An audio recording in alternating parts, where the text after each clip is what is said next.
दूसरी सुबह जमींदार, मुनीम और दो आदमी जिनके हाथ में लाठी थी, चारों लोग रामू के घर की ओर चलते हैं। जैसे ही रामू के घर के पास पहुंचते हैं तो जमींदार और दोनों लोग थोड़ी दूर रुक जाते हैं। अरे रामू भैया, बाहर निकलो, मैं पास ही के गांव से आया हूँ। जरूर जमींदार होगा, मैं आज गेट खोलूंगा ही नहीं। मैं तुम्हारी ससुराल से आया हूँ। तुम्हारे ससुर साहब ने तुम्हारे लिए कुछ रुपए और कुछ आभूषण भेजे हैं, क्योंकि बुढ़ापे की वजह से उनसे यहाँ तक आने की नहीं बन पा रही थी, इस वजह से उन्होंने मुझे भेजा है।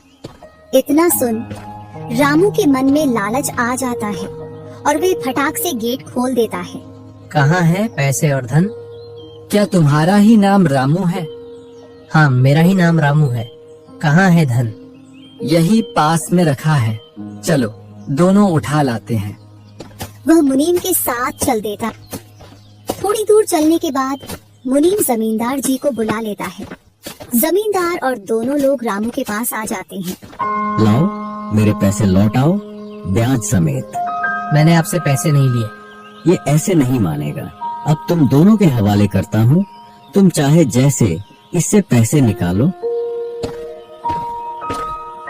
और दोनों आदमी रामू को लठ से मारते हैं। रामू चिल्लाता हुआ, अरे भाई रुको, अरे भाई रुको, मत मारो, अरे भाई रुको, मत मारो।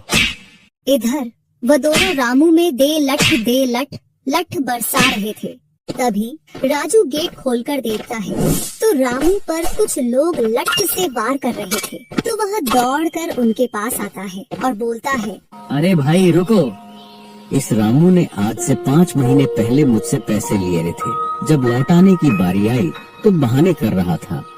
कितने पैसे हैं? 2000। रुको, मैं लाता हूँ।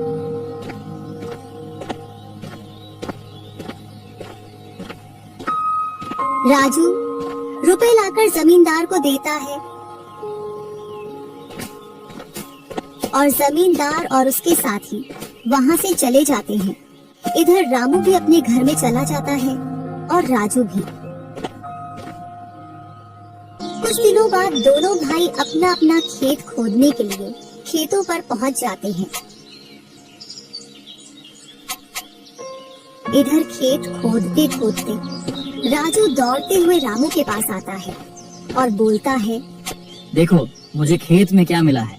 राजू के हाथ में हीरा देखकर रामू के मन में लालच आ जाता है और वह मन ही मन सोचता है, इसके खेत में तो और भी हीरा हो सकते हैं।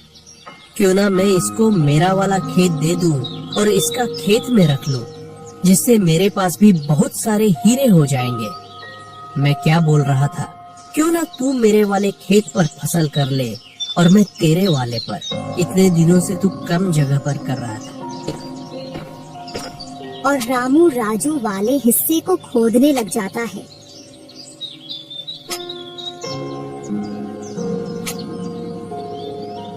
शाम तक पूरे खेत को खोद देता है, लेकिन उसे उसमें कुछ भी नहीं मिलता